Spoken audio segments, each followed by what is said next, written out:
Is Buffalo really the most anti-gay city in the country? As we first reported last night, the Queen City ranked #1 in the amount of slurs made against the LGBTQ community on Twitter. But as 7 Eyewitness News reporter Jill Perkins found out, the result of that study came as a surprise to not only local advocates in the gay community, but also others who call the Queen City home.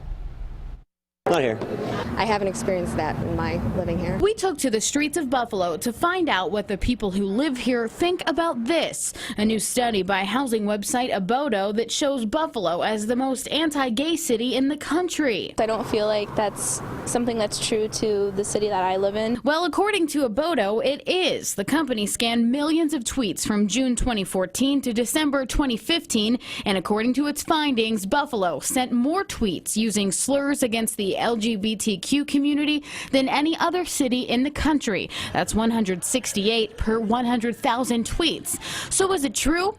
We went to Matthew Crean-Higgins, Senior Director of the Pride Center of Western New York, to get the organization's opinion. So it's difficult to say for sure what people actually mean when they are tweeting. Abodo scanned for keywords, offensive slurs, but the context in which they were used, not disclosed. Crean-Higgins says when it comes to tolerance in the Queen City, while progress is being made, there's still work to be done. And with this study based on what Buffalonians are putting out there in the Twitterverse, people are very, very brave and willing to say something when they're essentially hiding behind a computer that they may or may not be willing to say, or they may or may not even actually believe. The Queen City also made the top 10 list of most anti-black tweets, 52 per every 100,000. And it's not the first time Buffalo's been in the spotlight for race relations. Last July, this map put together by the Washington Post got a lot of attention, showing Main Street as the racial divide of the city, ranking us 14th most segregated across the United States.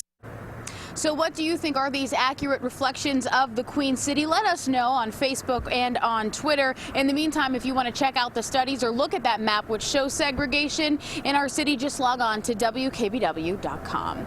Jill Perkins, 7 Eyewitness News. Thank you, Jill. Now keep in mind, this was a Twitter-based study. The data comes from that social media platform, so we decided to take a closer look at just how reliable Twitter-based studies in fact are. According to the Pew Research Center, just 23% of Americans use Twitter. Researchers say Twitter mappers sometimes fail to normalize their data, meaning they often don't fully reflect what's going on in society.